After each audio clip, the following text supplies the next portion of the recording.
హేమంత మంచులో సూర్యుడు ఏడుగురాలకి వచ్చాడు, ఉత్తర దిక్కులో వెచ్చటి కాంతులు తెచ్చాడు. శ్రీమంతుడై కొత్త అల్లుడు అత్తారింటికి వచ్చాడు, అమ్మాయి బుగ్గలో ఎర్రటి సిగ్గులు తెచ్చాడు.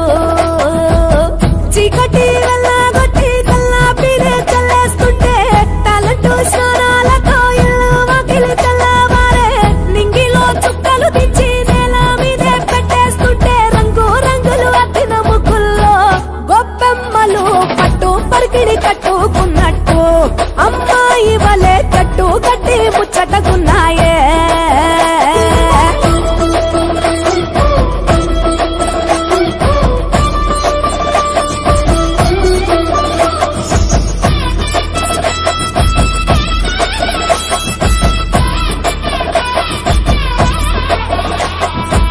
పురాణ మోపు గట్టి రంకెలేసే ఎడ్ల పోటీ, గుడి గంటలు మోగేనట పండగనే చాటి.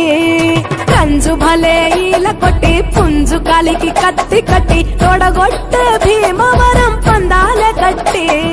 రాయలసీమ రాజసము, పల్నాటి సీమ పౌరుషము, కోనసీమ మమకారము, గోదావరి మనసుల ఎటకారము. ఎరువక సాగుతుంటే రైతు గుండె ఉప్పొంగే, జంటగా పైరు పాపలు ఉయ్యాలలో ఊగే, సంత ఊరు వైపే మనసంతా లాగేస్తూ ఉంటే కన్నవారి చెంత ఒదిగేనే.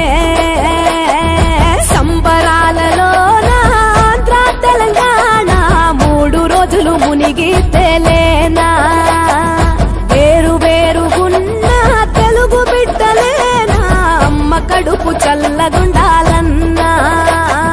హేమంత మంచులో సూర్యుడు ఏడుగురాలకి వచ్చాడు, ఉత్తర దిక్కులో వెచ్చటి కాంతులు తెచ్చాడు.